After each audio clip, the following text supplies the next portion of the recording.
जो 2 साल का हमारा अरसा, इस 2 साल के अरसे में मैंने अपने शहर के तरक्याती कामों के लिए, विकास कामों के लिए अब तक तकरीबन 125 करोड़ रुपए मंजूर करके लाया। जबकि ये जो 2 साल थे, इसमें ऐसा हुआ कि पहले तो हमारे चुन के आने के बाद तकरीबन 1.5-2 महीने तक सरकार बन नहीं पाई थी। सरकार बनने के बाद भी ऐसा हुआ कि सीए और एनआरसी के मामला शुरू हो गए। फिर उसके बाद बाबरी मस्जिद का फैसला सुनाया गया। उसमें भी पूरे मुल्क के हालात तहस नहस हो गए थे। इसके बाद में फिर कोरोना जैसी बीमारी ने हमारे जितने कामकाज है, वो सब कामकाज हमारे कोरोना की बीमारी की वजह से रुक गए थे।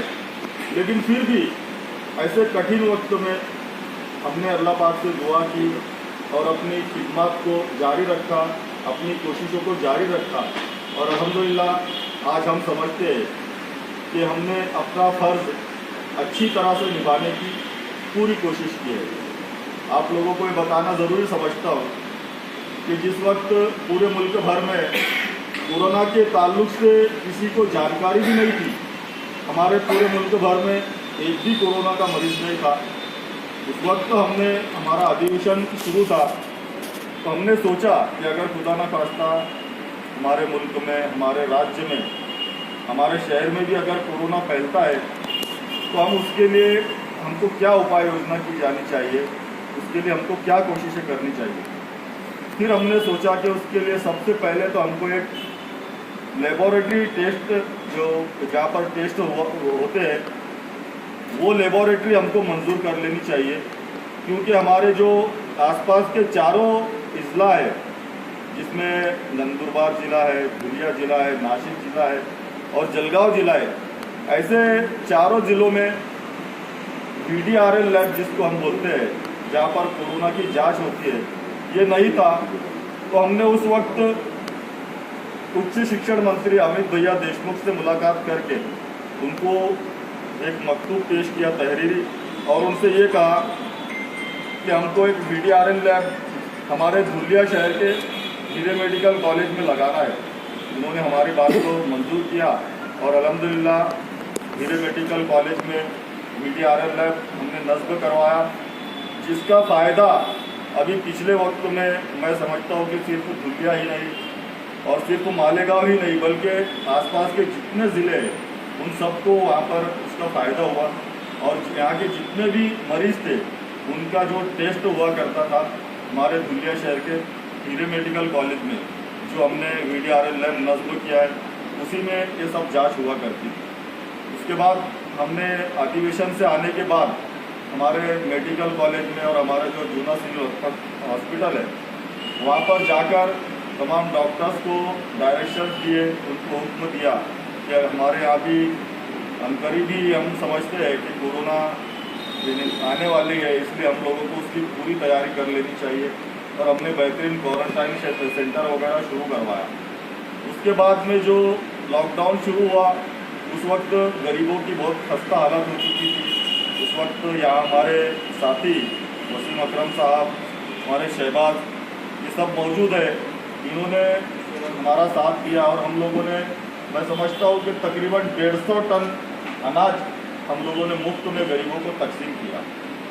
और जहाँ भी जैसे भी पूरे शहर को जहाँ हमारी ज़रूरत होती है, उस वक्त हमारे कार्यकर्ता, हमारे वर्कर्स, हमारे कॉरपोरेटर्स वगैरह, हमारे पार्टी के जिम्मेदारान, हम लोग यकजा होकर हर हफ्ते एक मीटिंग लेते हैं और उसमें हम लोग ये तय करते हैं कि अभी शहरवासियों को, जो हमारे आवाम को किस बात की कमी है और किस बात की ज़रूरत है, उस पर हम लोग गौरव घोष करके हमारी पूरी कोशिश होती है कि हमारे शहर के लोगों को, हमारी आवाम को किसी भी तरह के मसाइल का सामना ना करना पड़े, इसलिए हम लोग पूरी मेहनत करते हैं। मालेगांव शहर में इलेक्ट्रॉनिक मीडिया से मुखातिब बोलने का क्या मकसद है? कोई ख़ास मकसद नहीं, बस जैसे कि यहाँ आप लोगों ने देखा होगा कि मेरी ससुराल भी यही है, मेरा समधियाना यहाँ है और हमारे दोस्त हाजी अब्दुल रहमान ये हमारे साले अतीक भाई और ये हमारे जवाई हमारे दामाद हाजी मोहसिन, इन सब लोगों से मिलने का दिल करता है तो मैं यहाँ आ जाता हूँ। और फिर आप लोगों से भी खुसूसी मोहब्बत है, इसलिए आप लोगों से भी गुफ्तगू होती है तो मुझे एक एनर्जी मिलती है, इसलिए मैं यहाँ आज आने का मेरा कोई ख़ास मकसद नहीं है।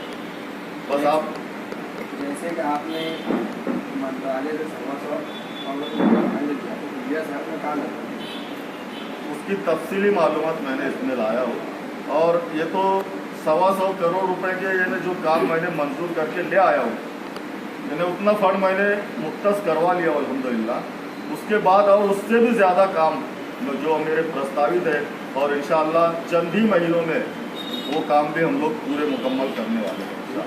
इसका तफसीली मालूमात मैं आप लोगों को देना चाहूँगा और अगर आप देखना चाहें तो धुलिया आकर आप लोगों को हमारे कार्यकर्ता यानी सड़कों पर फिरा कर बता दें कि हम लोगों ने ये काम किया। काम बता देंगे क्या अपने बड़े कामों में सबसे पहला ये है कि जैसे जो हमारे मेन रोड है उसमें मालेगांव रोड है, जहाँ पर दशहरा मैदान से लेकर गुरुद्वारा तक का जो रास्ता है उसकी हालत बहुत ख़राब हो गई थी। उसकी दुरुस्ती हमने उसका रिपेयरिंग 1 करोड़ रुपए की लागत से की। उसके बाद में हमने जो हमारा अक़लियती इलाकों में जाने वाला जो वडजई रोड है, वो वडजई रोड ऐसा है कि जिस पर हमारे विरोधकों ने जो हमारे मुखालिफिन है उन्होंने 20-20 साल राजकारण किया, लेकिन अल्हम्दुलिल्लाह आप लोगों को ये बताते हुए खुशी महसूस हो रही है कि 15 दिन पहले उसका हमने उद्घाटन भी किया और अल्हम्दुलिल्लाह उसका काम शुरू है। उसके लिए 7 करोड़ 65 लाख रुपए का निधि हमने मंजूर करके लाया है। उसके बाद जो एक हमारा अहम रास्ता है जिसको साकरी रोड कहा जाता है, उसके लिए 6 करोड़ रुपए मंजूर करके लाया हूँ और उसका काम भी अल्हम्दुलिल्लाह शुरू है, आप चाहे तो आकर देख सकते हैं। और उसके बाद जो 40 गाँव रोड है जिससे अक्सर आप लोग आते जाते हैं, आप लोग धुलिया आते हैं तो वही 40 गाँव रोड पे आते हैं। आप लोग 40 गाँव रोड से आकर एंट्री होती है, वो रोड की हालत भी बहुत खस्ता हो चुकी है। उसका अभी सर्कल का काम भी शुरू है और दोनों साइड से गटरें बनना शुरू हो चुकी है। उसका डामरीकरण हम लोग, मैं समझता हूँ कि अब बारिश भी ख़त्म हो गई, महीने 20 दिन में इंशाअल्लाह उसका डामरीकरण भी हम शुरू करेंगे। उसको 4 करोड़ की लागत से हम लोग बना रहे हैं। उसके बाद में जो 40 गाँव रोड चौफुली से आप लोग आते हैं, आप लोगों ने देखा होगा कि अक्सर वहाँ पर ट्रैफिक जाम हो जाया करती है। उसके लिए 65 करोड़ रुपए का हमने उड़ान पुल मंजूर कर लिया है और उसकी निविदा प्रसिद्धि हो गई है, टेंडर फ्लैश हो चुका है उसका। जल्दी उसका काम भी हम लोग शुरू करने वाले हैं। डॉक्टर साहब, इलेक्ट्रॉनिक मीडिया को ये मैसेज मिला कि आप 2-3 मुद्दों पर बात करने के लिए मालेगांव शहर आ रहे हैं, जैसे कि मालेगांव शहर के कारपोरेशन के चुनाव को सामने रखते हुए और दूसरा शाह बिरादरी के कास्ट सर्टिफिकेट और उनकी वैलिडिटी के ताल्लुक से, तो अगर आप उस पर रोशनी डालेंगे तो ज़्यादा बेहतर है। असल में जैसे अभी चुनाव आ रहे हैं आप लोगों के कॉरपोरेशन के, तो उसमें भी मुझे ऊपर से कुछ यानी अहकाम मिले हैं कि आप खास करके यहाँ पर भी ध्यान दें। उसके ताल्लुक से मैं समझता हूँ कि यूनुस दादा जो है हमारे ईसा साहब, उनसे हमारी महीना भर पहले भी इससे ताल्लुक से बात हुई है और इंशाअल्लाह हमारी कोशिश ये रहेगी कि अब की बार तुम्हारे मालेगांव म्यूनसिपल कॉरपोरेशन में इंशाअल्लाह ताला एमआईएम का महापौर हम लोग बिठाएंगे, एमआईएम का मेयर बनाएंगे। इस तरीके से हम लोग इंशाअल्लाह यहाँ पर लड़ने वाले हैं। लेकिन यहाँ तो शहर में इस तरीके की बातें चल रही है।